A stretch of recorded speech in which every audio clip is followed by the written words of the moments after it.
আপনারা যারা কীর্তন শুনতে এসছেন, আমি তো আপনাদের চিনি না। চিনি কি হিসাবে? আপনারা ভক্ত এবং ভক্তিমতী মা। কার কত ধন আছে না বাড়ি আছে আমি তো চিনতে পারি না।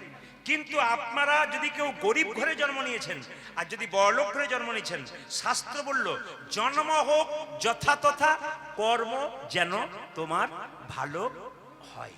এই জন্য বারবার বলবো, কর্ম যদি ভালো করতে হয় মা, তবে সব জায়গাতে বৈষ্ণব সাধু এবং মন্দিরে গিয়ে বারবার মাথাটাকে,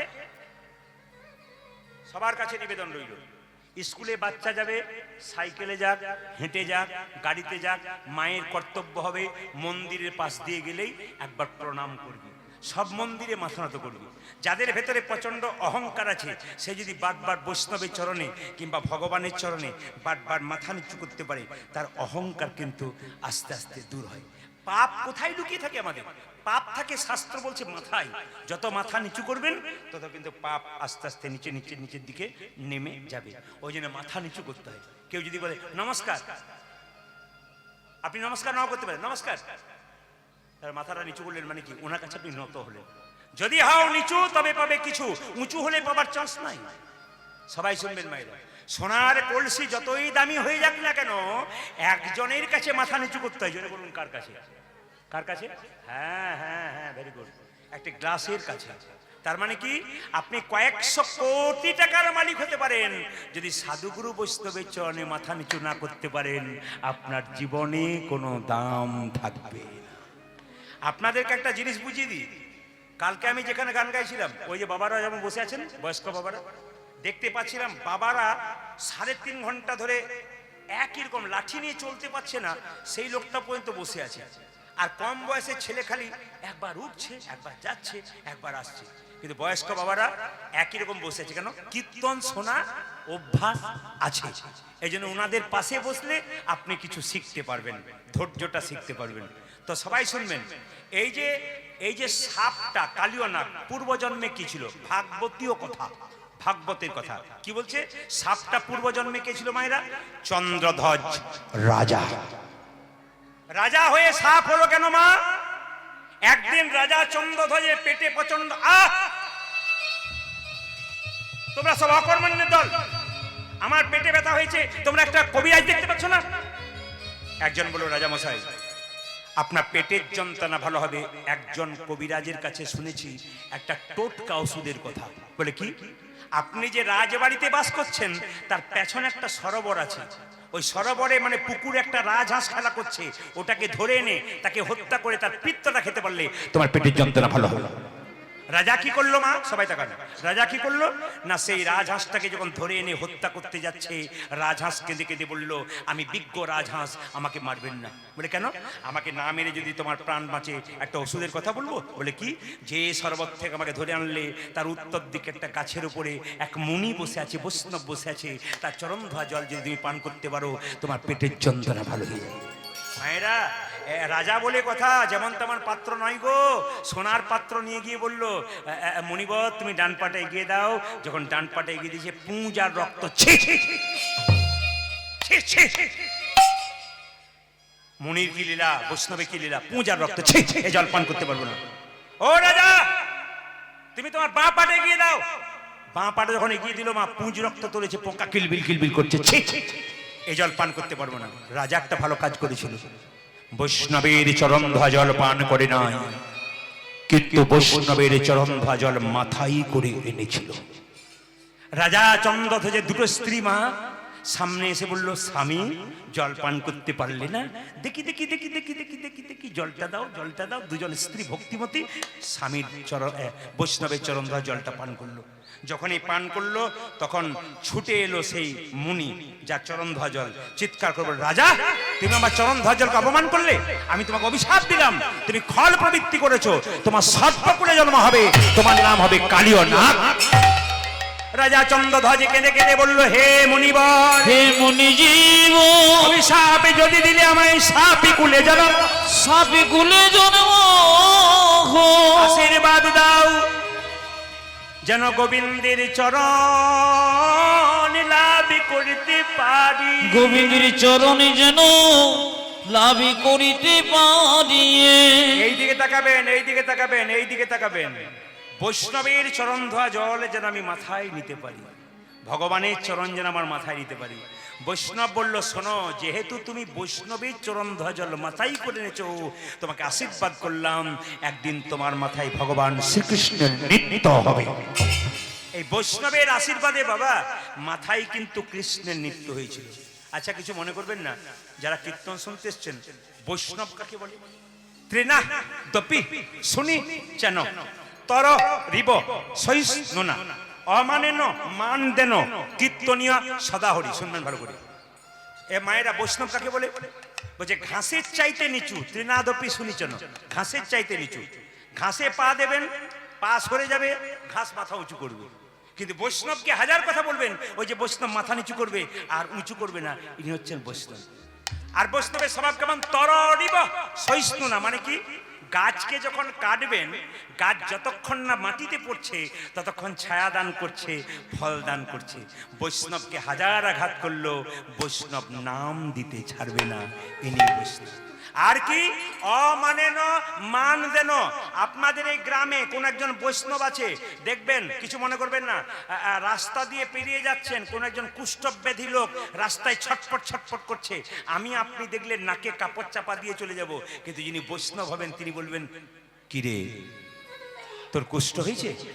আচ্ছা ঠিক আছে বাবা, তোর কোনো ডাক্তার ভালো করতে পারে নাই, আমার সঙ্গে কোলে কোল দিয়ে একবার হরি বল বল, তোর দেহরোগ তো দূর হবে, তোর ভবরোগ পর্যন্ত দূর হবে। ইনি হচ্ছেন বৈষ্ণব। যাকে আমরা সমাজে মানি না তিনি মান্য দেন। কিছু মনে করবেন না, গরিবকে আমরা মানি না, বড় লোককে মানি। কিন্তু বৈষ্ণব যিনি প্রকৃত হবেন, তিনি গরিবকে যে চোখে দেখবেন, বৈষ্ণব বড় লোককে সেই চোখে দেখবেন। বৈষ্ণব বাবার মতো, বাবা যেমন সব ছেলেকে ভালোবাসে, দুটো ছেলের মধ্যে একটা শিক্ষক একটা চাষি, দুটোকেই সমান্তরে ভালোবাসবে, ইনি হচ্ছেন বৈষ্ণব। আর কি? কীর্তনীয় সদাহলি, তার মধ্যে তিলক তুলসী মালা শিখা ও কৌপিন বহির্বাসে হরিনাম মুখে নিষিদিন, ইনি বৈষ্ণব। আর বৈষ্ণব, এদিকে এদিকে, আর বৈষ্ণব কাকে বলে মা? একটা প্রমাণ দেখুন। একজন বৈষ্ণব মাথা নাড়া শিখি রেখে গঙ্গা স্নান করে রাস্তা দিয়ে পেরিয়ে যাচ্ছে। একটা কলেজে পড়া মেয়ে ছাতের উপর থেকে বৈষ্ণবের মাথাটাকে দেখে, এ বৈষ্ণব, বৈষ্ণবের মাথায় থুতু ফেলে দিয়েছে কলেজে পড়া মেয়ে। সঙ্গে সঙ্গে বৈষ্ণব দেখুন কি বললো, থুতু ফেলে দিলি? আচ্ছা ঠিক আছে বাবা, ঠিক আছে ঠিক আছে, আমি আবার স্নান করতে যাবো। মেয়েটি থুতু, আমাদের যদি মাথায় কেউ থুতু ফেলে, আমরা কি বলবো? নেমে আয়, তোকে দেখাচ্ছি মজা, বলবো না? কিন্তু বৈষ্ণব কি বললেন?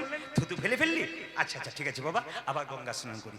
আবার বৈষ্ণব গঙ্গা স্নান করতে গেছে, আবার যখন ফিরে আসছে তখন মেয়েটি, কলেজে পড়া মেয়েটি ছাদ থেকে বলছে, ও বৈষ্ণব, এই যে এই যে। বৈষ্ণব বলছে, আবার থুতু ফেলে দিলি মা? বৈষ্ণবের স্বভাব দেখুন, হাসি নয়, বৈষ্ণবের স্বভাব ক্ষমা করা। এটা শিখতে হবে আপনাকে। আপনি আপনার মেয়েকে ছেলেকে কি শিক্ষা দেবেন যদি হেসেই নিলেন? আপনাকে জানতে হবে ক্ষমা হচ্ছে পরম, জোরে বলুন, ক্ষমা হচ্ছে পরম ধর্ম। বৈষ্ণব আবার স্নান করতে গেছে, 10 বার বৈষ্ণব পেরিয়েছে, 10 বার থুতু ফেলেছে। যখন 11 বার যখন ফিরতে আসছে, তখন মেয়েটি যখন থুতু ফেলতে যাচ্ছে, মেয়ের বাবা দেখতে পেয়ে বললো, তোর লজ্জা করে না? বলে কেন? তুই বৈষ্ণবের মাথায় থুতু ফেলছিস? মেয়েটি বলছে, বাবা বৈষ্ণব প্রতিবাদ করে না, তাই মজা লাগছিল, থুতু ফেলছিলাম।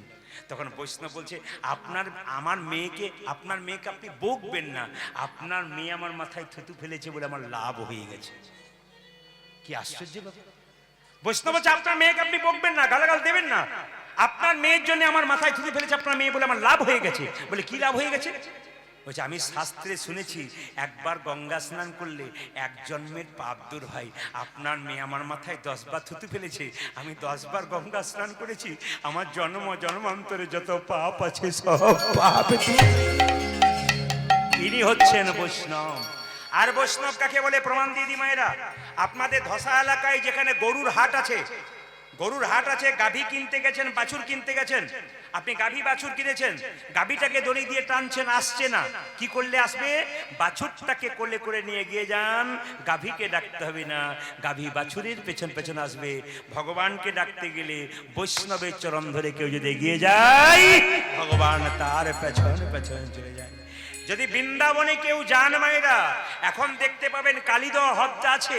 আমরা কয়েকদিন আগে গেছিলাম, আশ্চর্যের ব্যাপার, এখনো কদম গাছটা আছে, সেই 5,500 বছর আগেকার কথা।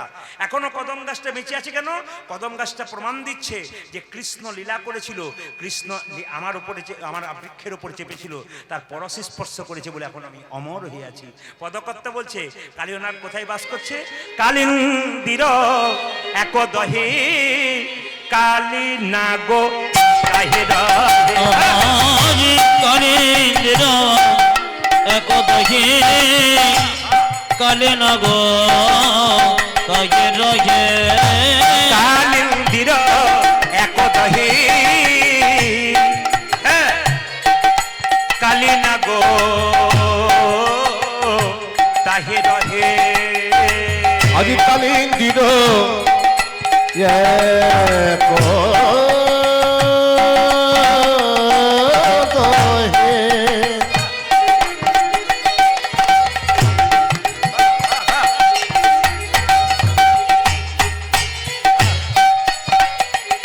ওই আমার কালীর নাগ তাহে রহে। ও যে বিষ জলে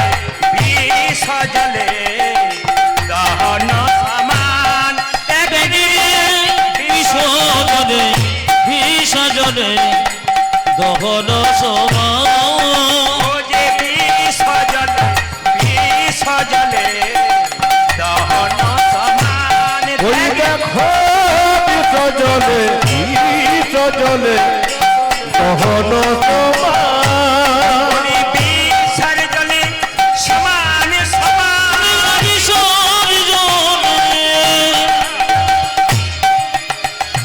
সমান সমান বিষের জলে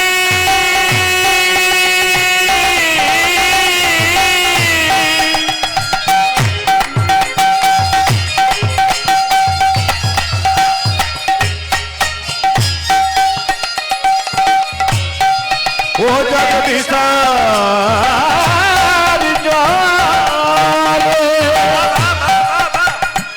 সমান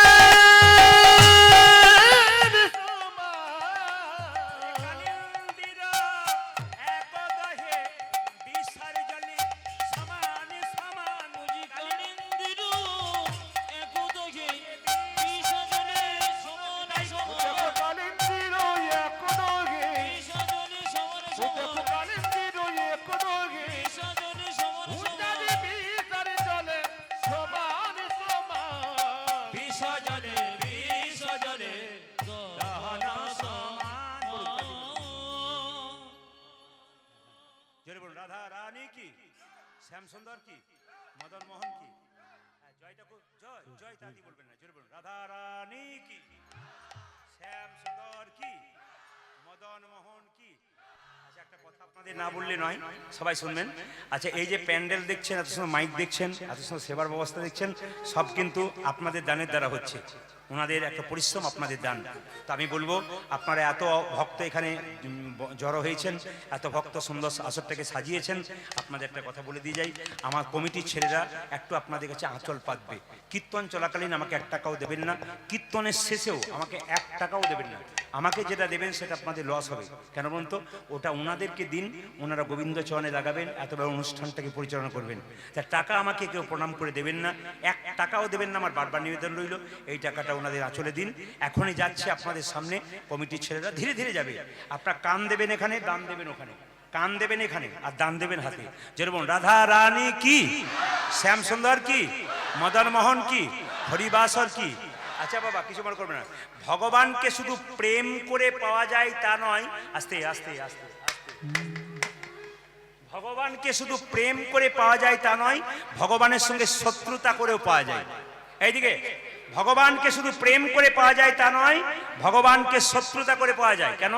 কুরুক্ষেত্রের যুদ্ধে কৃষ্ণ জয়লাভ করার পর কালিয়নাগ বলছে, প্রভু তুমি সবাইকে সবকিছু দিলে, আমাকে তুমি কি দিলে? কিচ্ছু দিলে না, আমাকে এখান থেকে উদ্ধার করো। ভগবান শোনে নাই, তাই ভগবানের জন্য কালিয়নাগ বলল, শোনো, তোমার সঙ্গে প্রেম করে তোমাকে পেলাম না, তোমার সঙ্গে শত্রুতা আরম্ভ করো। কি করলেন? বিষ ঢালতে শুরু করলেন জলের মধ্যে। কেন? জানে এইখানে যদি বিষ ঢালে পশু পাখি পেরিয়ে যাবে, বিষের জ্বালায় ছটফট ছটফট করে মরবে, আর মরবার আগে তোমাকে ডাকবে, আর তোমাকে যখন ডাকবে তখন তুমি এখানে ছুটে আসবে, আমাকে কোথাও যেতে হবে না, আমি এইখানেই তোমার নিতাই গৌর হরি বল বলে চরণে লাভ করব। তাই পদকর্তা বলছেন তাহারও পরে গাই।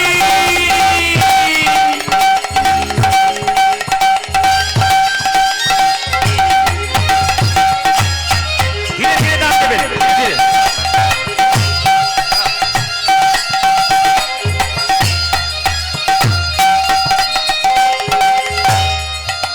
ওরে যদি পাখি উড়ে যাই, তাহার উপরে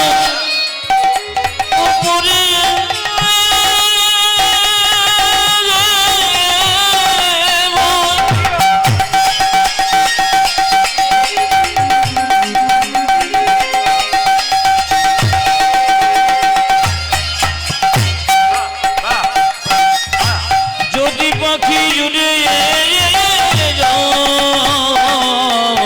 ও যে বিষের জ্বালাই, বিষের জ্বালাই তেজয়ে প্রাণ ওই ত্যাগে, দেখো বিষের জ্বালায়, বিষের জ্বালায়, তেজো প্রাণ। যে বিষের জ্বালাই, বিষের জ্বালাই তেজয়ে প্রাণ দেয়। বিষে জ্বালায়, বিষে জ্বালায় দয়া প্রাণ। কোনো অপরাধী করি নাই প্রভু, কোনো অপরাধ করে না প্রভু, কোনো অপরাধী করি নাই প্রভু, আমরা কোনো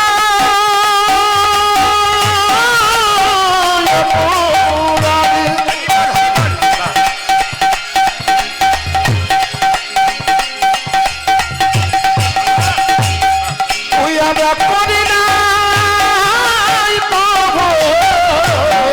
যে বিষের জ্বালাই প্রাণ হারালাম, কোনো অপরাধী করি নাই প্রভু, আমরা বিষের জ্বালায় প্রাণ হারালাম, কোনো অপরাধ করি না প্রভু, বিষের জ্বালা প্রাণ হারালাম, কোনো অপরাধ করি না প্রভু, বিষের জ্বালা প্রাণ হারালাম। কোনো অপরাধ করি না ওই প্রভু। আমরা কোনো অপরাধ করি নাই প্রভু। বিষে জ্বালায়, বিষে জ্বালায় দয়া প্রাণ। ধীর ভাবে একবার হাত তুলে বলুন তো সবাই, প্রেম সে মন স্থির করে। এইদিকে এইদিকে, রাধা রানী কি। আপনাদের কাছে নিবেদন রাখবো, এই সময় আপনারা আপনাদের মাথার কাপড়টা নেবেন দান দেওয়ার সময়। একবার জোরে বলুন রাধা রানী কি। আস্তে সবাই মিলে মাথায় কাপড় দাও। শ্যাম সুন্দর কি, মদন মোহন কি, হরিবাসর কি। বেশ, আপনাদের বলে যাই, আমাদের যে মৃত্যু হয়, জোরে বলুন, দেহটা মরে না আত্মা মরে? জোরে বলুন কোনটা, জোরে বলুন। খুশি খুশি, আমি খুব খুশি। আচ্ছা শাস্ত্র কি বলছে দেখুন, দেহ মরে না আত্মা মরে?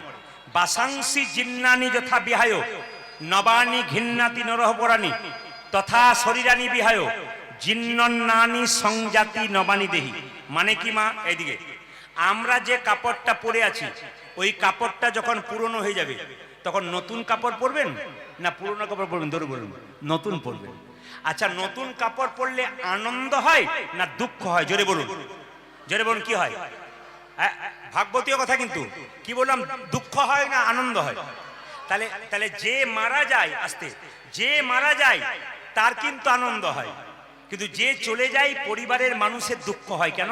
এতদিন মায়াতে পড়ে ছিল বলে। আস্তে সবাই লক্ষ্য করবেন যে যেখানে বসে আছেন, দান দেবার সময়, দান দেবার সময় চুপচাপ দেবেন, মন দিয়ে দেবেন, কিন্তু কীর্তনটা শুনবেন মন দিয়ে। আচ্ছা বলি মায়েরা, দেহটা মারা যায়, আত্মা মরে না। প্রদীপ পাল যেদিন মারা যাবে, আমি যেমন ইউটিউবে অনেকবার মরেছি, আপনারা সবাই দেখেছেন ইউটিউবের মাধ্যমে, প্রদীপ পাল মারা গেছে বলে নাই বহুবার, সবাই শুনেছেন। এখনো কতবার মারবে কোনো ঠিক নাই, তো সবাই শুনবেন। তাহলে প্রদীপ পাল যেদিন মারা যাবে সেদিন কোথায় যাবে? আপনারা যারা কীর্তন শুনতে এসছেন, আপনারা মারা যাবেন সেদিন কোথায় যাবেন? শাস্ত্র কি বলল? বলছে পুষ্পের গন্ধ যেমন বাতাসে ছড়ায়, আত্মার কর্মফল আত্মা নিয়ে চলে যায়। এই যে 50 বছর বাঁচুন আর 100 বছর বাঁচুন, যে যেমন কর্ম করবেন তার কর্ম ফলটা কিন্তু আপনার আত্মার সঙ্গে চলে যাবে। শুনে নেবেন এদিকে, মানুষ হয়ে কেউ, আরে বাবা,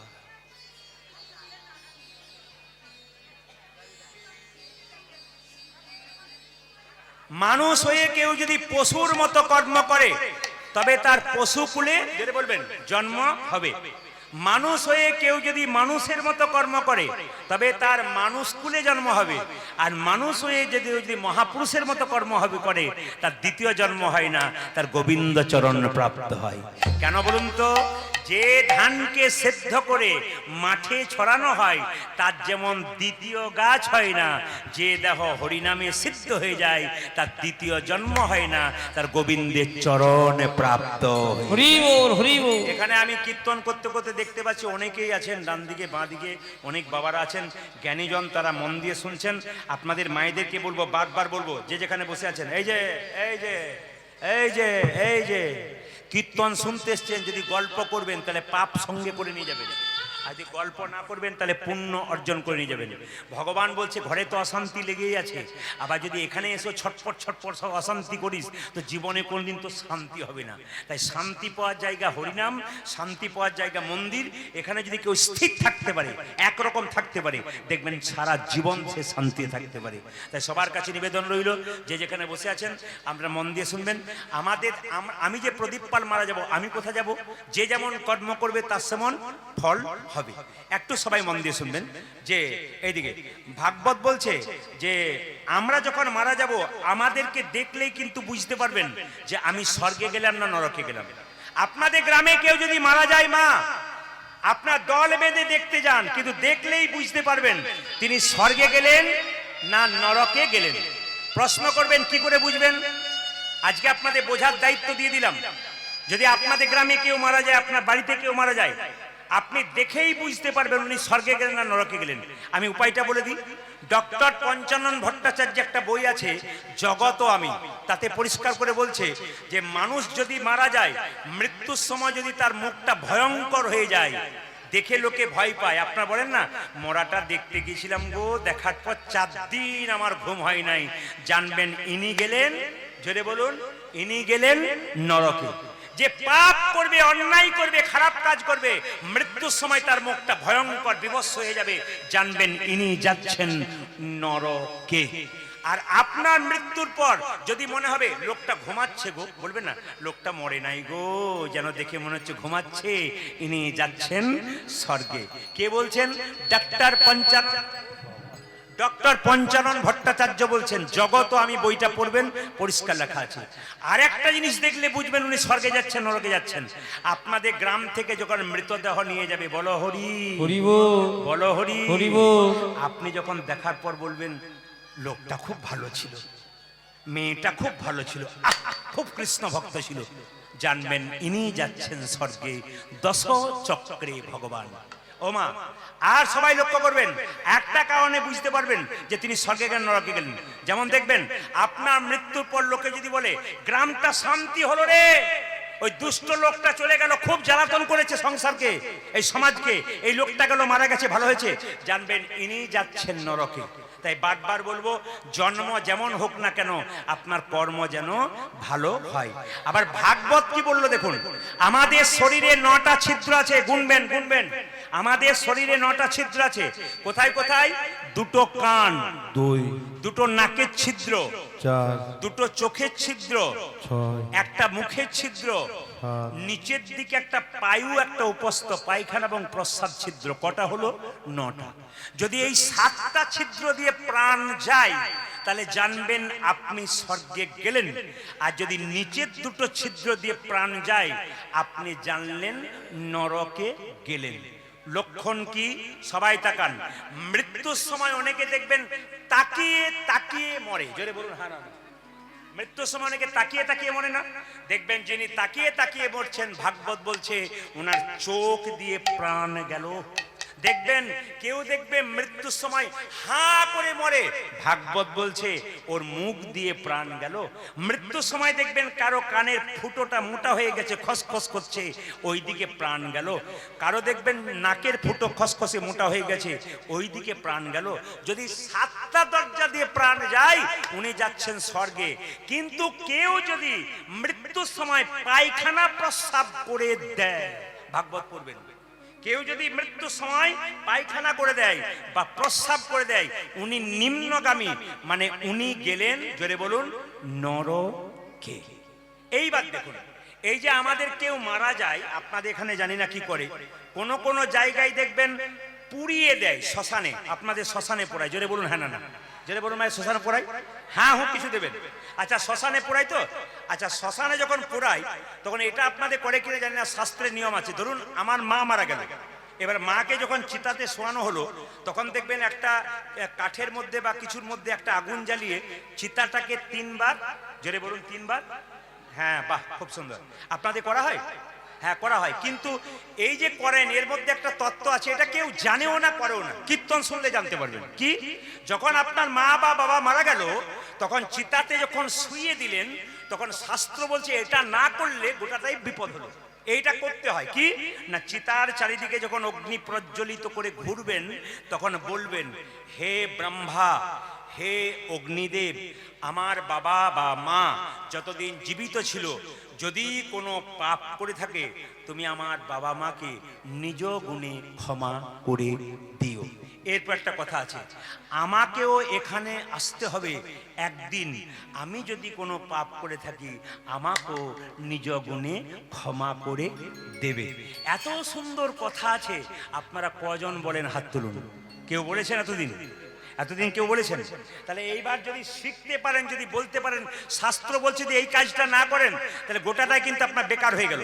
কি বললাম আরেকবার বলে দিই আপনাদের, বাবা মারা যাবে, এখানে অনেক বয়স্ক বাবা আছেন, কম বয়সে কেউ মারা যেতে পারে, বাবা মা মারা যাবে, তখন চিতার চারিদিকে যখন অগ্নি প্রজ্বলিত করবেন তখন কি বলবেন? কি বলবেন?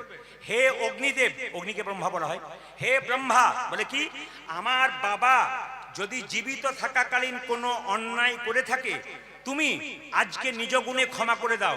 2, আমাকে এখানে একদিন বাবার মতো আসতে হবে। তার মানে চেতন ফিরিয়ে দিল যে শুধু তোমার বাবা চলে গেল তা নয়, তোমাকেও কিন্তু এখানে আসতে হবে। আমি যদি এখানে আসবো, আমি যদি জীবনে কোনো পাপ করে থাকি নিজ গুণে ক্ষমা করে দিও। তারপর আগুন দিতে হয়, এই একটা নিয়ম। একটা নিয়ম কেন, যারা পরম বৈষ্ণব দেখবেন তাদের আগুনে পোড়ানো হয়, জোরে বলুন। পরম বৈষ্ণব কি করা হয়? যে হিসাবে মালা তিলক করেছিল, যে হিসাবে জপ করছিল, একটা গর্ত করে কি করা হয় মায়েরা? গর্ত খনন করে ওই যেমন ভাবে মালা জপ করছিল সেইভাবে শুইয়ে দেওয়া হয়, বসিয়ে দেওয়া হয়, এবং তার সঙ্গে লবণ দিয়ে দেওয়া হয়। কেন বলুন তো? লবণ দিলে পোকা হয় না, অনেক দিন ধরে দেহটা ওইখানটাতে সমাধির মধ্যে থেকে যায়।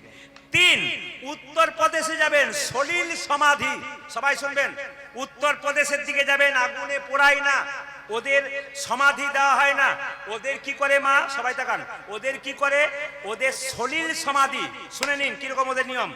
একটা নদীতে 2টো নৌকা পাশাপাশি রাখলো, যে মারা গেছে তাকে 2টো নৌকাতে শুইয়ে দিল, এই পাশে অর্ধেক ওই পাশে অর্ধেক, 2টো নৌকা একসঙ্গে জলের মধ্যে ছেড়ে দিল, মাঝ নদীতে গিয়ে নৌকা 2টো সরে গেল আর মৃতদেহটা জলের মধ্যে পড়ে গেল। এটার নাম সলিল সমাধি। এটা কিন্তু উত্তরপ্রদেশে দেখতে পাবেন। এই শাস্ত্রীয় কথাগুলো, এই শাস্ত্রীয় ব্যাখ্যাগুলো যদি জীবনে লাভ করতে পারেন আপনার জীবন কিন্তু সুন্দর হয়ে যাবে। ভগবান শ্রীকৃষ্ণ বলছে, মা আজকে সাজিয়ে দাও। কেন?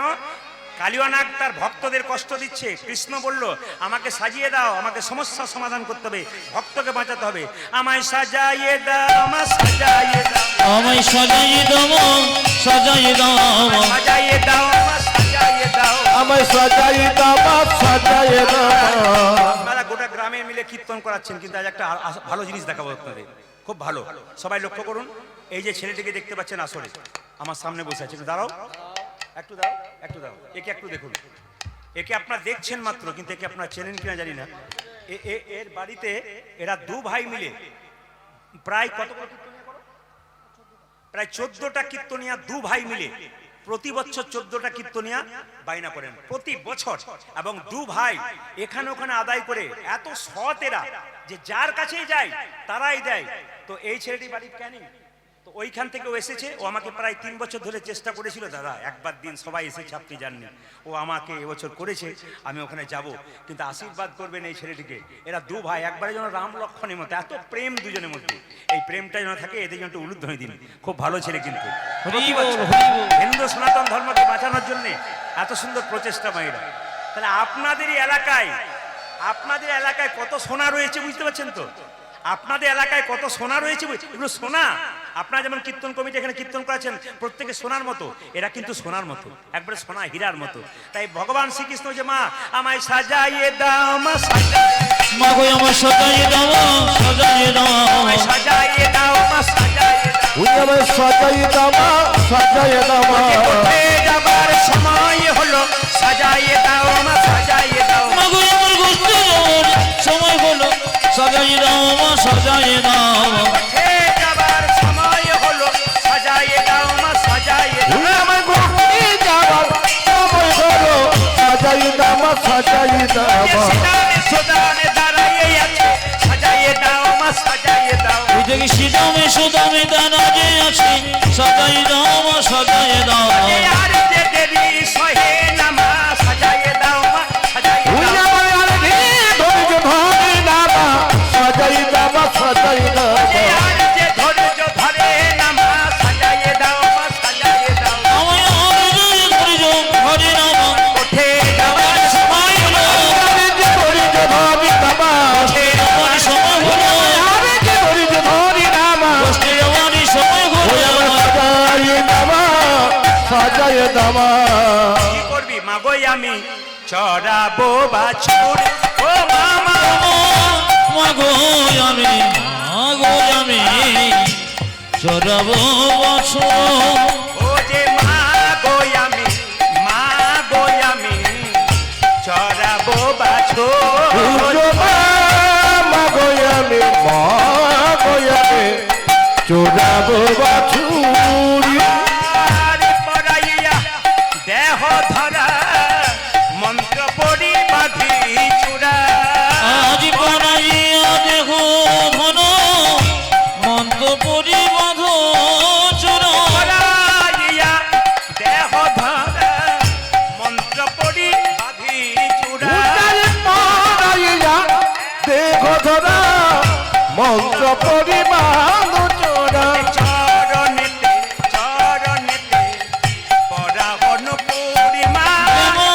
চরণেতে চরণেতে পরাবন ও যে চরণেতে চরণেতে পরাবন পূর্ণিমা।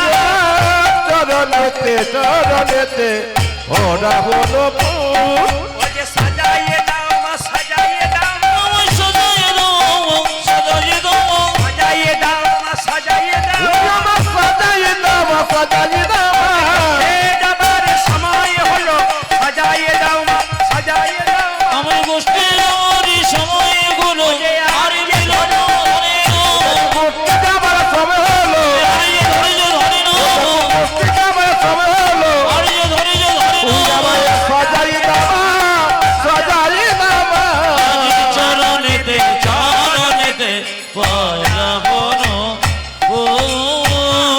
কি করবে অলকাতি লকা ভালে বনমালা দেমা বলে, অলকা তিলক ভানি বন বন দেমা গলে, মাই অলকাতি লকা ভালে বনমালা দেমা বলে। ওটাকে অলকাতি লোক ভালে বনমালা দেবা করে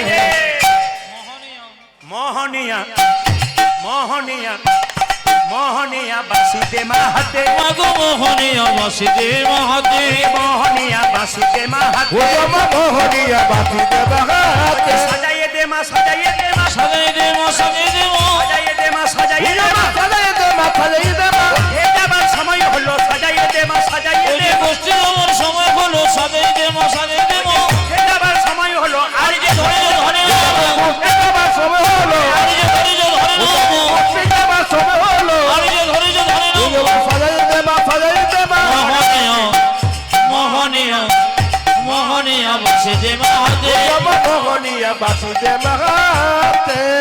আচ্ছা বাবা কিছু মনে করবেন না, আপনারা যারা কীর্তন শুনতে এসছেন তারা সব সেজে এসেছেন তো? সবাই তাকান, সেজেছেন? আচ্ছা কে কে মালা পড়েছেন হাত তুলবেন তো। আমি মালা বলতে সোনার মালাও বলি নাই, তুলসীর মালাও বলি নাই, আমি বলেছি মালা কে কে পড়েছেন। আচ্ছা বাবা কিছু মনে করবেন না, কারা কারা আমিষ খান একটু হাত তুলেন তো। খান, তুলুন তুলুন, অসুবিধা নেই। আচ্ছা আচ্ছা বেশ, নামান নামান নামান।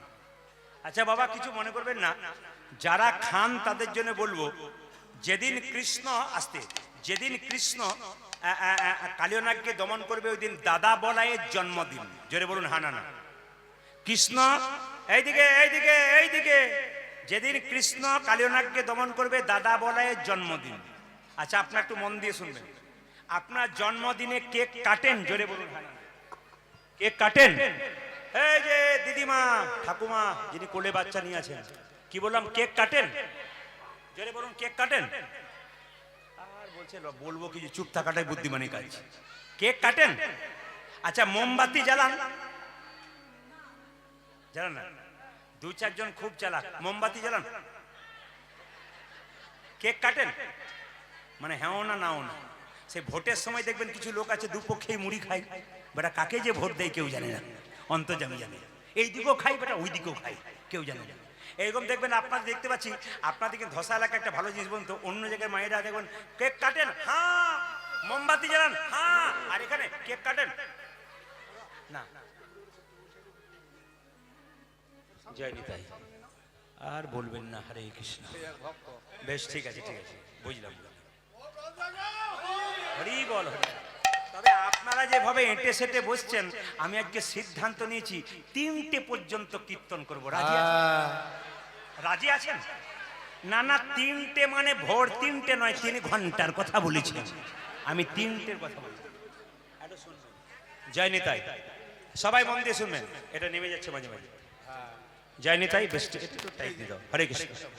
আচ্ছা একটা কথা বলি, আপনারা সব জায়গাতেই করেন, মোমবাতি জ্বালান কিংবা আপনারা কেক, আস্তে আস্তে বাবা, বয়স্ক বাবারা শুনবেন, দেখবেন বাড়িতে বাড়িতে আপনার নাতি নাতনির যখন জন্মদিন হয় তখন কেক কাটে আর দেখবেন মোমবাতি জ্বালায়।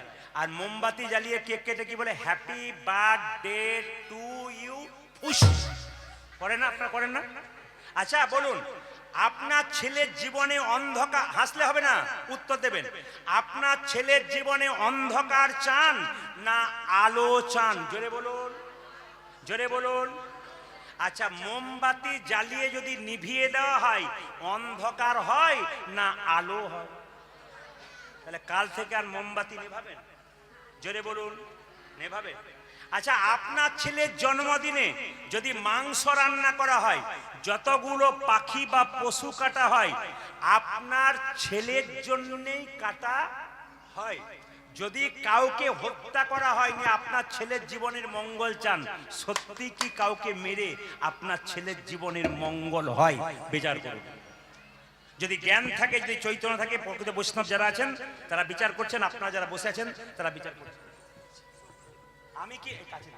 আমি বলতে চাইছি কি, যেদিন বৈষ্ণবরা জানেন কি, যেদিন আপনার ছেলের জন্মদিন হবে, যতগুলো পাখি পশু কাটবেন ততগুলো কিন্তু আপনার ছেলের জন্য গেল। তো একজনকে হত্যা করে আপনার ছেলের জীবনে হ্যাপি মানে সুখী দিন চাইবেন, সত্যি কি সুখী হবে? জোরে বলুন, সত্যি কি সুখী হবে না? 2, আচ্ছা বলি এইদিকে, আপনি যে মাংস খান, কিছু মনে করবেন না, আপনার আঙ্গুলটা যদি আমি বলি আমাকে কেটে দেন মা, আমি ঝোল করে খাবো, আপনি দেবেন? জোরে বলুন। আঙ্গুলটা কেটে দেবেন? জোরে বলুন, দেবেন? তাহলে আপনার আঙ্গুল যখন কেটে দেবেন না, আপনার বড় কষ্ট হবে। একটা পাখির যখন জীবন নেবেন, ওর গলা কাটবেন, ওর কত কষ্ট হয়। একজনকে কষ্ট দিয়ে নিজের শরীরকে যদি আমি পুষ্টল করতে চাই, সত্যি কি আমার শরীর ভালো হবে? বিচার করবেন আপনারা। আবার শুনবেন, যে যেখানে বসে আছেন, আমাদের সনাতন ধর্ম বললো আমাদের ছেলেদের জন্মদিনে কি করতে হয় মা? সবাই তাকান।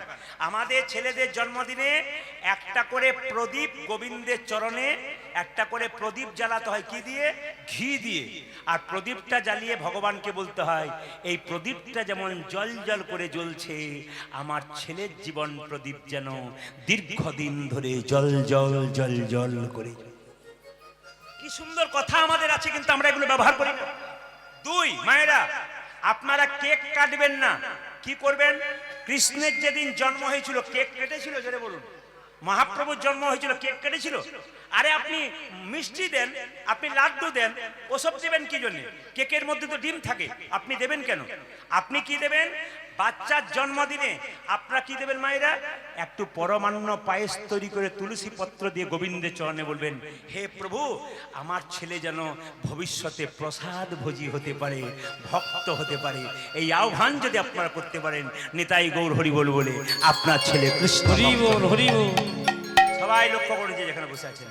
তাই বলরামের জন্মদিন ছিল মায়েরা, সেই দিন কৃষ্ণ সুযোগ পেয়েছে, বলছে মা আমাকে সাজিয়ে দাও। বলে কিভাবে? এই দেখো, সীতাম সুদাম দাম সুবর্ণাদি অংশ, আজ শ্রীরাম সুদাম দাম সুবর্ণাদি অংশ, সীতাম সুদাম দাম সুবর্ণাদি অংশ, উচ্চতে শ্রীরাম সুদাম দাম সুবলাদি সমান। দাঁড়াইয়া দাঁড়াইয়া দাঁড়াইয়া আছে রাজপথে, আছে গাজপথে, দাঁড়াইয়া আছে রাজপথে, দাঁড়াইয়া আছে রাজপথে, দাঁড়াইয়া আছে দাঁড়াইয়া আছে দাঁড়াইয়া আছে, দাঁড়াইয়া আছে, দাঁড়াইয়া আছে দাঁড়াইয়া ও দেখো দাঁড়াইয়া আছি, দাঁড়াইয়া আছি, শ্রীরাম সুদামে প্রথম আছে, দাঁড়াইয়া আছে দাঁড়াইয়া, সীতাম সুদাম প্রথম আছে, দাঁড়াইয়া আছে, দাঁড়াইয়া আছে, শ্রীরাম সুদামে প্রথম আছে, দাঁড়াইয়া আছে দাঁড়াইয়া, যদি শ্রীরাম সুদার প্রথম আছি, দাঁড়াইয়া আছি, দাঁড়াইয়া আছি, দাঁড়াইয়া দাঁড়াইয়া দাঁড়াইয়া আছে রাজপথে, দাঁড়াইয়া আছে রাজপথে। জোরে বলুন রাধা রানী কি, শ্যাম সুন্দর কি। আচ্ছা বলুন, গোবিন্দের মাথায় কোন পাখির পালক ছিল? কাকের না কোকিলের? কোকিলের। কিসের বলুন? আপনারা এত জানেন? আচ্ছা বেশ। আচ্ছা, ভগবানের মাথায় ময়ূরের পালক ছিল। এই ময়ূরটা পূর্বজন্মে কে ছিল? ত্রেতা যুগে রামচন্দ্র কত বছরের জন্য বনবাসে গিয়েছিল? জোরে বলুন, একটু জোরে বলুন। আচ্ছা, সবাই জানেন। আচ্ছা আচ্ছা, এই 14 বছরের জন্য রামচন্দ্র বনবাসে গিয়েছিল, মন দিয়ে শুনবেন। আচ্ছা বলুন তো মায়েরা, কই রামচন্দ্রের 14 বছরে বনবাস চাইলো, 12 বছরের চাইলো না, 16 বছরের চাইলো না? কেন? কেন 14 বছরে চাইলো? ভালো করে শুনবেন যারা কীর্তন শোনেন, এখানে অজানা জিনিস আপনি জানবেন। 14 বছর চাইলো, কেন 16 চাইলো না, কেন 12 চাইলো না? একটাই কারণ, আপনার বাড়ি থেকে কেউ যদি বেরিয়ে চলে যায়, যদি 12 বছর তার সন্ধান না মেলে, তবে আপনি সেই ছেলেটির সাধ্য কাজ সারাতে পারেন। কি বললাম, বুঝতে পেরে গেছে? আপনার বাড়ি থেকে কোনো ছেলে ধরুন বেরিয়ে চলে গেছে, 12 বছর পেরিয়ে গেল, 12 বছর মানে এক যুগ, তার মানে আপনার ছেলের আপনি সাধ্য কাজ করাতে পারেন। কই জানে রামচন্দ্র যদি 12 বছর জন্য বনবাসে যায়, তাহলে 14 বছর হয়ে গেলে কি হবে? 14 বছর হয়ে গেলে এক যুগ তো পেরিয়ে গেল, আরো 2 বছর পেরিয়ে গেলে রামচন্দ্রের টিকি পাওয়া যাবে না। আমার ভরত কিন্তু কি করবে? সিংহাসনে বসে থাকবে, রাজা হয়ে থাকবে। খুব ভালো করে শুনবেন মায়েরা, দামি কথাগুলো। এই যে বললাম যে ময়ূরের পালকটা নিয়েছিল, এই ময়ূরকে রামচন্দ্র ত্রেতা যুগে যখন সীতাকে নিয়ে গেলেন বনে, সীতাকে হরণ করলো কে বলুন তো? রাবণ। যখন রাবণ হরণ করে নিয়ে যাচ্ছিল, একটা পাখি বাধা দিয়েছিল। পাখিটার নাম কি? জোরে বলুন, জোরে বলুন। যে ঘুমাচ্ছে সে বলুন। হ্যাঁ, কে কে কে কে বলুন, পাখিটার নাম কি? জটায়ু পাখি। আচ্ছা মায়েরা, জটায়ুর ডানাটা রাবণ কেটে দিয়েছে। এদিকে জটায়ুর ডানা রাবণ কেটে দিয়েছে, আর সঙ্গে সঙ্গে রামচন্দ্র ছুটে গিয়ে বলল, জটায়ু তোমার এই অবস্থা কি করেছে? জটায়ু কেঁদে কেঁদে বলল, প্রভু আমি মাকে বাঁচাতে পারলাম না। বাঁচাতে পারলেন? বলে না, রাবণ আমার ডানা কেটে দিয়েছে, আমি আর বাঁচবো না প্রভু। রাবণ আমার ডানা কেটে দিয়েছে। রামচন্দ্র সঙ্গে সঙ্গে জটায়ুকে বলল, জটায়ু তোমার যেভাবে শরীর থেকে রক্তক্ষরণ হচ্ছে, তুমি আর বাঁচবে না, বলো তুমি মৃত্যুর আগে কি চাও? সঙ্গে সঙ্গে জটায়ু কেঁদে কেঁদে বলল, প্রভু আমি যেন যুগ যুগ ধরে তোমার সঙ্গ লাভ করতে পারি। ওগো জটায়ু, আগামী পরে তুমি হবে ময়ূর পাখি, আর তোমার পালক আমি মাথায় নেব পুচ্ছ। আচ্ছা বলুন তো মায়েরা, ভগবান শ্রীকৃষ্ণ ময়ূরের পালক নিয়েছিল, ডান দিকে ছিল হেলে, না সোজা ছিল, না বাঁ দিকে ছিল? জোরে বলুন, কোন দিকে? কোন দিকে? বাম দিকে, মানে বাঁ দিকে। আচ্ছা কেন বাঁ দিকে রইল, কেন সোজা রইল না, কেন ডান দিকে রইল না?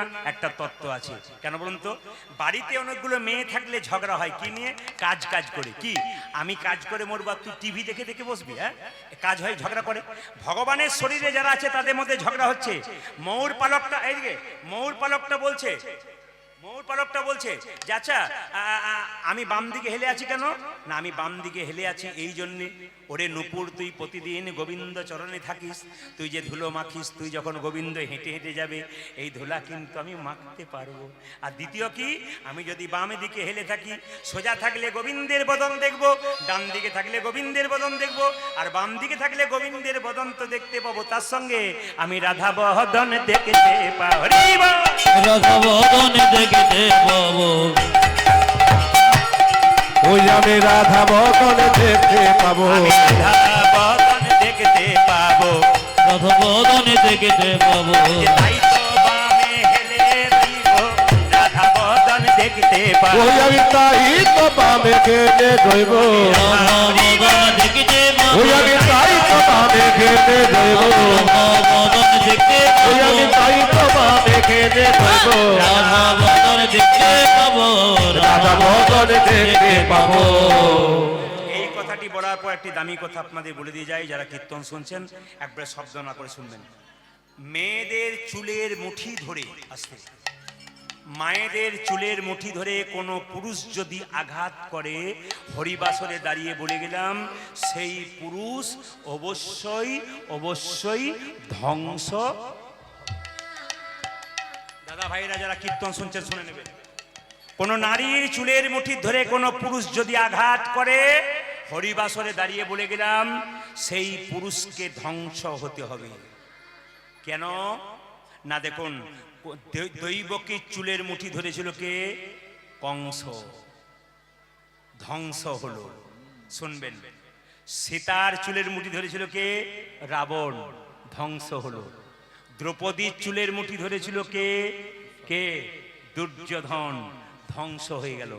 একটু ওই পাঠটাতে যাই, সবাই মন দিয়ে শুনবেন। এ সংসারে ভগবানকে ডাকে কারা? এ সংসারে কাঙ্গাল যারা, তারা ভগবানকে পাবে, কাঙ্গাল ছাড়া ভগবানকে পাবে না। প্রমাণ দেখুন, কৃষ্ণ যখন কুরুক্ষেত্রের যুদ্ধে জিতে গেল, কুন্তিকে প্রণাম করে বলছে, পিসি আমি যাই।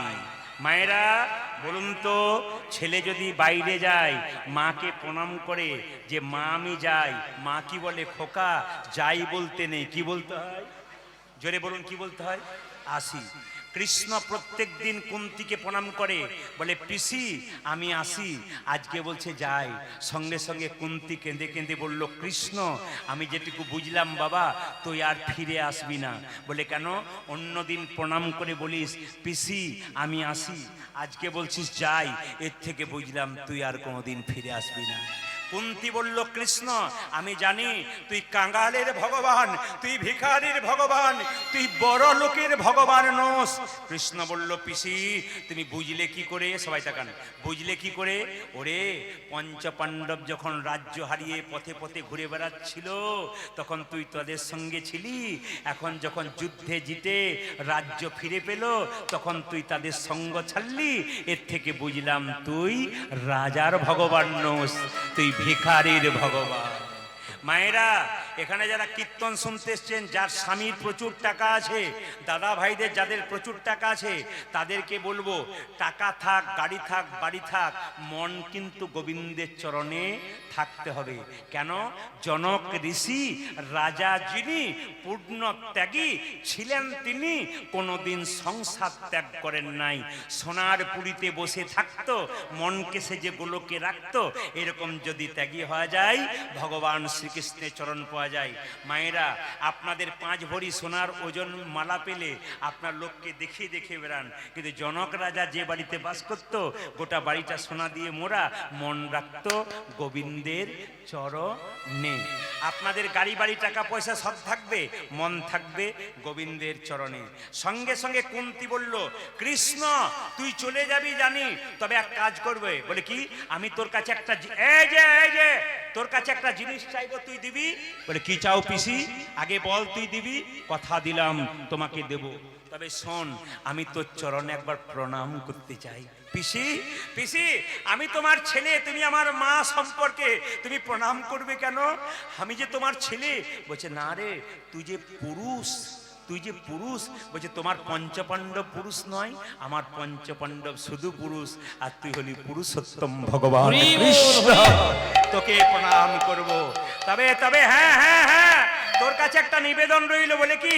একটা জিনিস তোর কাছে চাইবো, তুই দিবি? বলে কি চাও পিসি, কি চাও বলো? কুন্তী কেঁদে কেঁদে বলল, ওরে কৃষ্ণ তুই আমায় বিপদ দে বাবা, সম্পদ দিস না। তুই যদি সম্পদ দিস তবে তোকে ভুলে যাব, আর তুই যদি বিপদ দিস তোকে ভুলতে পারবো না। ওজন্য মায়েরা, যারা বৈষ্ণব ভক্ত হয় তারা কোনদিন সম্পদ চায় না, তারা বিপদ চায়। সবাই তাকাবেন, এদিকে তাকাবেন মায়েরা, সবাই লক্ষ্য করুন। যখন ভীষ্ম সরসজ্জায় ছিল, আপনারা সবাই জানেন কতদিন ছিল বাবা? জেনে বলুন কতদিন ছিল? 58 দিন, 58 days। এইদিকে ভীষ্ম সরসজ্জায় কদিন ছিল জেনে বলুন? 58 দিন। শুনবেন ঘটনাগুলো। ভীষ্ম সরসজ্জায় 58 দিন ছিল। সবাই তাকাবেন। ভীষ্ম যখন সরসজ্জায় 58 দিন আছে, তখন 100 ভাইয়ের দাদা দুর্যোধন চিৎকার করে বলল, দাদু তোমার লজ্জা করে না? আমার খাচ্ছ, আমার পড়ছ, আর তুমি দিব্যি শুয়ে আছো, আমার ভাইগুলো মরে যাবে, তুমি দেখতে পাচ্ছ না কুরুক্ষেত্রের যুদ্ধে? সঙ্গে সঙ্গে দাদু ভীষ্ম বলল, শোন ভাই, এ সংসারে কেউ যদি খাবার খোঁটা দেয়, এ সংসারে কেউ যদি খাবার খোঁটা দেয়, তাহলে দেখবেন গায়ে সবচাইতে বেশি লাগে। তুই যখন বললি যে তোরা সব ভাইগুলো মরে যাবি, কোনো ভাই মরবি না, তোর স্ত্রী, দুর্যোধনকে বলল, তোর স্ত্রী রাত্রিবেলায় আমার কাছে পাঠাবি, তোর স্ত্রীকে আমি আশীর্বাদ করে দেবো, দেখবি তোর আর কোনো ভাই মরবে না। মায়েরা, দুর্যোধনের স্ত্রীর নাম ছিল ভানুমতি। ভানুমতিকে গিয়ে রাত্রি 12টার সময় বলছে দুর্যোধন, ভানুমতি, ভানুমতি। বলে কি? একবার যাও। বলে কার কাছে যাও? দাদুর কাছে যাও। দাদু চুপচাপ বসে থাকবে, শুয়ে থাকবে, তুমি দাদুকে প্রণাম করবে, দাদু তোমাকে আশীর্বাদ করবে, দেখবে আমার কোনো ভাই মরবে না। ভানুমতি একটা কথা বলে ফেললো। কি বললো বলুন তো? কথা বলে ফেললো কি? আমি আজকে যাব না, কালকে যাব। জেনে রাখবেন, যারা আজকে করব করব বলে রয়ে গেছেন, তাদের জীবনে কাল হয়ে যাবে। রাবণ আল কাল করে স্বর্গে সিঁড়ি বাঁধতে পারে নাই মা। যারা মনে করে এখন কি ভগবানকে ভজনের সময়, যখন বৃদ্ধ হব তখন করব, এখন তো সংসার করা কর্তব্য। জেনে রাখবেন, যে গাছে ফুল তত্তাজা থাকে ওটা গোবিন্দ সেবায় লাগে, আর যে গাছে ফুলটা ঝরে গেছে ওটা গোবিন্দ সেবায় লাগবে না। যখন আপনার বয়স হয়ে যাবে, চামড়া জড়ো হয়ে যাবে, পায়ে হাঁটতে পারবে না, কানে শুনতে পারবে না, তখন গোবিন্দ সেবায় নিজেকে দিয়ে কোনো লাভ নেই বাবা। সবাই লক্ষ্য করুন, ভানুমতি গেল না, সুযোগটা নিয়ে নিল কৃষ্ণ। রাত্রি 12টার সময় দ্রৌপদী বাড়িতে শুয়ে আছে, আর দ্রৌপদীর বাড়িতে ধাক্কা দিচ্ছে কৃষ্ণ। দ্রৌপদী, দ্রৌপদী, দ্রৌপদী। রাত্রি 12টার সময় দ্রৌপদীর দরজাটা খুলছে, দেখছে কৃষ্ণ দাঁড়িয়ে আছে।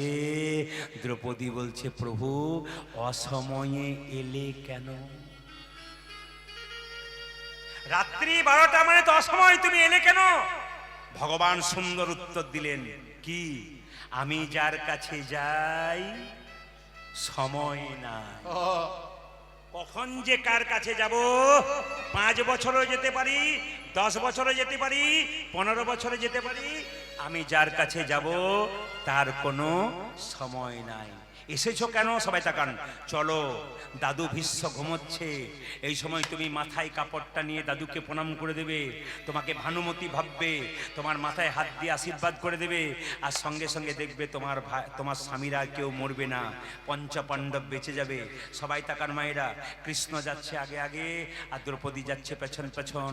যখনই দাদু ভীষ্মের দরজায় গেছে অমনি দ্রৌপদী এগিয়ে গেছে। দ্রৌপদী যখন আগে আগে চলে যাচ্ছে, দ্রৌপদী জুতো পরে চটি পরে যাচ্ছে। কৃষ্ণ চালাকি করে বলল, দ্রৌপদী দ্রৌপদী, বলে কি, জুতোগুলো খুলে যাও। কেন? যদি গুরুজনদের কাছে যেতে হয় জুতো খুলে যেতে হয়। আসলে ভগবানের ইচ্ছা কি বলুন তো, আমার চরণ ধরে সবাই কাঁদে, আমি তো কারো চরণ পাই না। আমি আজকে দ্রৌপদীর জুতো জোড়া ধরে বুকে নিয়ে কাঁদবো, দেখবো ভক্তের চরণ ধুলিতে কত আনন্দ, তাই গৌর হরি বল। ভক্তের চরণ ধুলিতে কত আনন্দ আছে। সবাই তাকান মায়েরা। দ্রৌপদী যেই না জুতো জোড়া খুলেছে, সবাই তাকাবেন, জুতো জোড়া খুলেছে, এক পা করে দাদু ভীষ্মের ভেতরে ঢুকেছে আর ঢুকতে যাবে, আর কৃষ্ণ সঙ্গে সঙ্গে দ্রৌপদীর জুতো জোড়া বুকে নিয়ে বার কাঁদছে।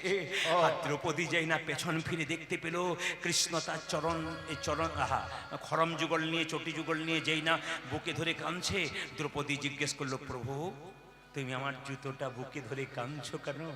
দ্রৌপদী, এতদিন কতজনকে বলেছি তোমার চরণ দাও, চরণ দাও। আমি যেমন ভগবান, আমার চরণ সবাই পছন্দ করে, আমিও তো ভক্তির চরণ পছন্দ করি। কোনো ভক্ত আমাকে চরণ দেয় না কেন জানো? তাদের নরকগামী হবার ভয় আছে। আমি তো ভক্তির চরণ ধরতে ভালোবাসি, আমি ভক্তির চরণ ধরবো। এই বলে মায়েরা যেই না জুতোটা ধরে বারবার কাঁদছে, দ্রৌপদীর উত্তরটা দেখুন, প্রভু আমার চরণটা তুমি চাইলে না কেন? আমি তো চরণটা তোমাকে দিতাম। বলে কেন? এই দেহ যদি তোমার হয় এই চরণটা কি আমার? এই দেহ যদি তোমার হয় চরণটাও তোমার, তোমার জিনিস তোমাকে দেব, তার জন্য আবার দুঃখের কি আছে? তোমার জিনিস তোমাকে দেব, তার জন্য দুঃখের কি আছে? মায়েরা, যেই না দ্রৌপদী এই কথা বলে ভীষ্মের কাছে গেছে, সবাই তাকান মায়েরা। ভীষ্ম কাঁটার মধ্যে শুয়ে আছে, কষ্ট পাচ্ছে। উত্তরগুলো শুনবেন। দ্রৌপদী চিৎকার করে বলছে, দাদু। ভেবেছে ভানুমতি এসেছে। সবাই তাকান। দাদু মাথায় কাপড়টাকে নিয়ে চুপচাপ বসে আছে, আর ভীষ্ম দাদু বলেছে, মানে দ্রৌপদী দাদু বলেছে, আর ভীষ্ম ভেবেছে তারে ভানুমতি এসেছে। মাথায় হাত দিয়ে বলল, তোমার স্মৃতি সিঁদুর দীর্ঘায়ু হোক। সঙ্গে সঙ্গে সঙ্গে সঙ্গে দ্রৌপদী মাথাটা উঁচু করে বলল, দাদু। সঙ্গে সঙ্গে ভীষ্ম বলল, দ্রৌপদী তুমি কি করে জানলে? ভানুমতির আসার কথা ছিল। সঙ্গে সঙ্গে দ্রৌপদী কেঁদে কেঁদে বলল, ওগো দাদু, এই জগতে গোপনে যতই ঘটনা ঘটুক, কেউ জানুক আর না জানুক, একজন জানেন, তিনি ভগবান শ্রীকৃষ্ণ। বলে কৃষ্ণ কোথায়? কৃষ্ণ কোথায়? বলে তোমার দরজায় এলো না কেন? দ্রৌপদী বলল, কৃষ্ণ সবার দরজায় যায়, যে তাকে ডাকে তার বাড়ি যায়, যে তাকে ডাকে না তার বাড়ি থেকে সবার বাড়ি যায়, যে তাকে ডাকে তার বাড়ি যায়, ঢুকে আর যে তাকে ডাকে না তার বাড়ি যায় না। সবাই তাকান। ভীষ্ম কেঁদে কেঁদে বলছে, কৃষ্ণ আমি যেই সরসজ্জায় শুয়ে আছি, আমি কেন এই কাঁটার মধ্যে অবস্থায় শুয়ে আছি? সঙ্গে সঙ্গে ভগবান বলল, ভীষ্ম তুমি কি অপরাধ করনি? ভীষ্ম বলছে, আমি কোনোদিন অপরাধ করি না। বলে তোমার কত জন্মের কথা মনে আছে? বলে তোমার 7 জন্মের কথা মনে আছে। বলে হ্যাঁ, আমার 7 জন্মের কথা মনে আছে। সঙ্গে সঙ্গে কৃষ্ণ বলল, তোমার 8 জন্মের কথা মনে আছে? বলে না, 8 জন্মে তুমি কে ছিলে জানো? কে? তুমি একজন রাজপুত্র ছিলে। রাস্তা দিয়ে একটা লাঠি নিয়ে যাচ্ছিলে, হঠাৎ একটা সাপ রাস্তা দিয়ে যাচ্ছিল, বিষধর সাপ। তুমি ছিল রাজপুত্র, বেতের লাঠি দিয়ে সাপটাকে কাঁটার ঝোপে ফেলে দিয়েছিলে। আর যখন কাঁটার ঝোপে ফেলে দিয়েছিলে, ওই সাপটা বারবার কাঁটার ঝোপে কেঁদেছিল, হে জগন্নাথ জগতের নাথ, জগন্নাথ জগতের নাথ, তুমি জগতে গিরিন, তুমি বিচার করো। ভগবান সেই দিন বলেছিল, বলো তুমি কি চাও? ভগবান বলেছিল কি জানেন? কি চাও তুমি? সাপটা কেঁদে কেঁদে বলেছিল, আমি কাঁটার মধ্যে পড়ে মরছি, আমার এত বড় বংশধর বাঁচাতে পারলো না। যে রাজপুত্র আমাকে কাঁটার মধ্যে ফেলে দিল, আমি অভিশাপ দিলাম, ওগো জগন্নাথ, আমার মতো কাঁটাই পড়ে যেন তারও একদিনে মৃত্যু হয়। মায়েরা, যে যেমন কর্ম করবেন তার সেরকম ফল হবে। কমিটির কারা আছেন? কমিটির কারা আছেন এখানে? হরে কৃষ্ণ। কেউ আছেন? হাত তুলবেন। আছেন কমিটি? কোথায় আছেন? এদিকে আসুন। আচ্ছা বাবা, কিছু মনে করবেন না, 10 মিনিট সময় নেবো নাকি? না বন্ধ করে দেবো? সময় নেবো? এরা আমাকে বলেছিল 8টা করছিল, তো আমি বলেছিলাম যে না, আমি 8টাতেই করবো, কিন্তু আপনাদের ভালোবাসার জন্য একটু বাড়িয়ে দিই, না কি বলছেন? যেরকম রাধা রানী কি, শ্যাম সুন্দর কি, মদন মোহন কি, হরিবাসর কি। আচ্ছা বেশ বেশ বেশ, যখন শুনছেন তখন একবার এক কাজ করুন তো, 18 ফাল্গুন তো হোলি আসছে, এই গানটা একবার গাওয়ার পরে আপনাদের সুন্দর একটা তত্ত্ব কথা বলুন। হাত তুলুন, একসঙ্গে হাত তুলুন, একসঙ্গে হাত তুলুন, একবার শ্যামল তুলুন, একসঙ্গে একসঙ্গে হাত তুলবেন, একসঙ্গে সুন্দর করে আবার গাইব, একসঙ্গে হাত তুলুন। বাহ বাহ, হাত তুলবেন একসঙ্গে।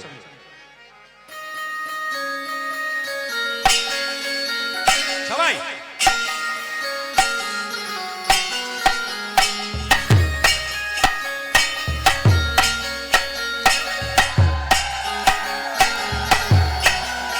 উলধ্বনি।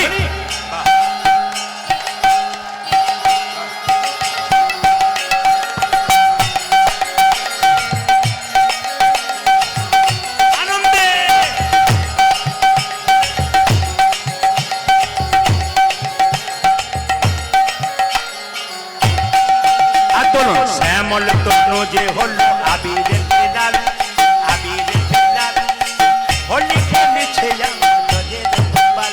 আজ শ্যামল তনু যে হলো আবিরিত নয়, আবিরিত নয়, হোলি খেলেছে আমার ব্রজের গোপাল।